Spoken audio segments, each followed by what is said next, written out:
Hello viewers, how are you all? Hope you all are fine and doing well. Welcome back to Level Up. मैं हूँ पायल और मैं आ गई हूँ लेके एक नया टॉपिक. आज हम पढ़ेंगे समेटिव इवैल्यूएशन के बारे में. इवैल्यूएशन के बारे में ऑलरेडी मैंने 2 वीडियोस अपलोड कर दिए हैं, आप जरूर चेकआउट कीजिएगा, लिंक आपको डिस्क्रिप्शन बॉक्स में मिल जाएगा.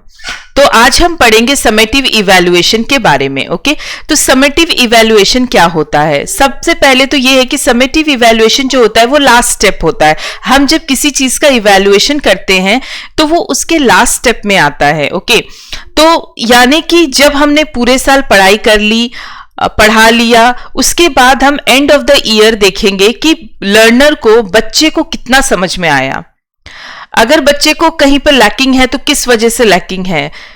क्या मेरा करिकुलम बहुत लंबा था, क्या हमारा जो सिलेबस है वो बहुत लेंथी था, या क्या सिलेबस बहुत टफ था लेवल के हिसाब से, ग्रेड के हिसाब से. ये सब चीजें आप चेकआउट करोगे यहाँ पे. ओके, तो ये लास्ट स्टेप है, यानी कि ये एंड ऑफ द ईयर हम देखेंगे. और जब हम लर्निंग प्रोसेस करेंगे, यानी कि जब हम कोई चीज को पढ़ाएंगे बच्चे को, बच्चा लर्न कर रहा है, तो ये लर्निंग प्रोसेस के बिल्कुल एंड में आएगा. ओके, तो यहाँ पे जब हम फॉर्मेटिव इवैल्यूएशन कर रहे थे, तो फॉर्मेटिव इवैल्यूएशन में क्या हो रहा था, हम उसे चेक कर रहे थे हर बीच बीच में, आप कह सकते हो. यानी कि मान लीजिए आपने एक लेसन पढ़ाया और आपने क्रॉस क्वेश्चन क्लास में किया, या आपने एक टॉपिक पढ़ाया, आपने क्लास में क्रॉस क्वेश्चनिंग की, प्रोजेक्ट दिया, कुछ भी किया, तो उससे आपको पता चला कि वो टॉपिक या फिर वो लेसन बच्चे को कितने अच्छे से समझ में आया. यानी कि यहाँ पे साल भर छोटे मोटे टेस्ट, छोटे मोटे इवैल्यूएशंस होते रहते हैं.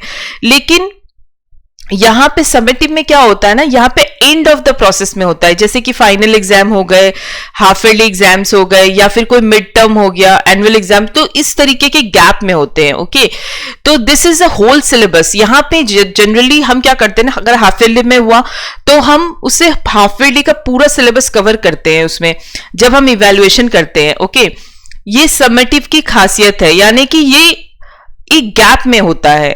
ओके, कुछ चैप्टर्स पढ़ लिए, उसके बाद मान लीजिए हाफ ईयरली में 6 चैप्टर्स कवर हुए, तो आप 6 चैप्टर्स का इवैल्यूएशन एक बार में करोगे. ओके, अब ये test of the whole syllabus होता है, ये समझ में आ गया. और आपको समेटिव इवैल्यूएशन से पता चलता है कि कौन सा बच्चा नेक्स्ट क्लास में जाने के लिए प्रमोट किया जाना चाहिए. ऑब्वियस सी बात है, हम डर जाते हैं ना जिस दिन हमारा रिजल्ट आने वाला होता है, लेकिन यही रिजल्ट हमें क्या बताता है कि कौन सा बच्चा नेक्स्ट क्लास में प्रमोट हुआ है, कौन सा बच्चा नहीं हुआ है. ओके, क्या कोई बच्चा फेलियर है, क्या कोई बच्चा सक्सेस है. फेलियर का मतलब ये नहीं होता है कि वो फेल है.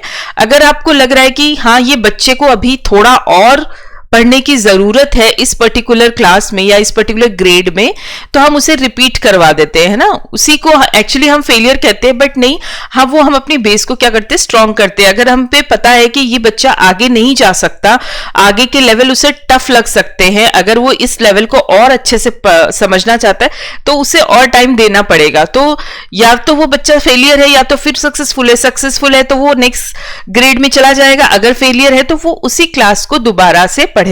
ओके, तो समेटिव असेसमेंट के थ्रू हमें ये पता चलता है. ओके, अब हम आगे बढ़ते हैं, देखते हैं कि इसकी इंपॉर्टेंस क्या है या फिर इसकी नीड क्या है. तो जिस तरीके से फॉर्मेटिव असेसमेंट है, फॉर्मेटिव असेसमेंट के रोल ज्यादा होते हैं, इंपॉर्टेंस मतलब ज्यादा होते हैं, उसकी नीड ज्यादा होती है, क्योंकि वो साल भर आपको मौका देता है ना कि इंप्रूव करते रहे, आप चीजों को और अच्छा करते रहे. लेकिन यहाँ पे क्या होता है ना कि एक ही बार में आप जजमेंट करते हैं. ओके, यहाँ पे ईयर टू ईयर आपको इंप्रूवमेंट दिखेगा. ओके, टाइम टू टाइम नहीं दिखेगा या चैप्टर टू चैप्टर नहीं दिखेगा, आपको ईयर टू ईयर दिखेगा. जैसे कि साल खत्म हो गया तो आप उस साल को एनालाइज करेंगे और देखेंगे कि उस साल में कौन सी चीजें ऐसी है जो मुझे स्किप कर देनी चाहिए, इस ईयर मुझे इंक्लूड नहीं करनी चाहिए, या कौन सा पार्ट ऐसा है जो मुझे इंक्लूड कर लेना चाहिए इस ईयर, या फिर ये पार्ट मैंने बहुत अच्छे से बच्चे को समझ में आया था, इस पार्ट को हम अगले साल भी करवा सकते हैं, या सिलेबस में कुछ चेंजेस चाहिए, करिकुलम में कुछ चेंजेस चाहिए. तो आपको इंप्रूवमेंट जो है ईयरली बेसिस पे दिखेगा. ओके, यहाँ पे आपको पता चल जाएगा कि लर्नर नेक्स्ट लेवल में जाने लायक है कि नहीं, यानी कि वो एलिजिबल है कि नहीं. करिकुलम में इंप्रूवमेंट दिखेगा, डेफिनेट सी बात है. हम यहाँ पे सिलेबस के ऊपर, करिकुलम के ऊपर वर्क करते हैं, साल भर पढ़ लिया, करिकुलम पे हमने स्टडी किया, अगर हमें लगता है कि करिकुलम में चेंजेस की जरूरत है जिसकी वजह से लर्नर को प्रॉब्लम फेस हो रही है, मान लीजिए पूरे क्लास ने ही अच्छा परफॉर्म नहीं किया और आपको पूरे क्लास से ही यही फीडबैक मिला कि सिलेबस काफी लेंथी था, काफी टफ था, है ना, तो आप कोशिश करो कि उसमें कुछ चेंजेस लाएं।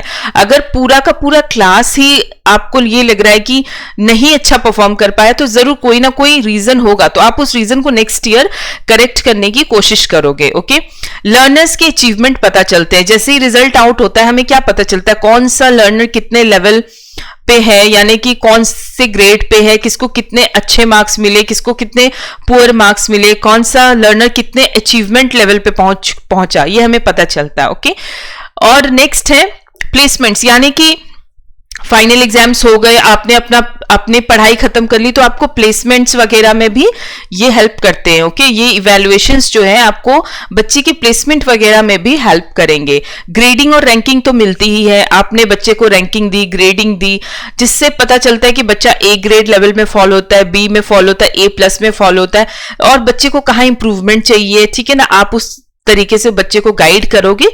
तो ये सब चीजें जो है वो समेटिव इवैल्यूएशन में कवर होती हैं। ओके, आशा करते हैं कि वीडियो आपको अच्छी लगी होगी। वीडियो अच्छी लगी है तो लाइक कर दीजिए, चैनल को सब्सक्राइब कर दीजिए और जल्दी से लौट के आइए नई वीडियोस देखने के लिए। Thank you and have a great day.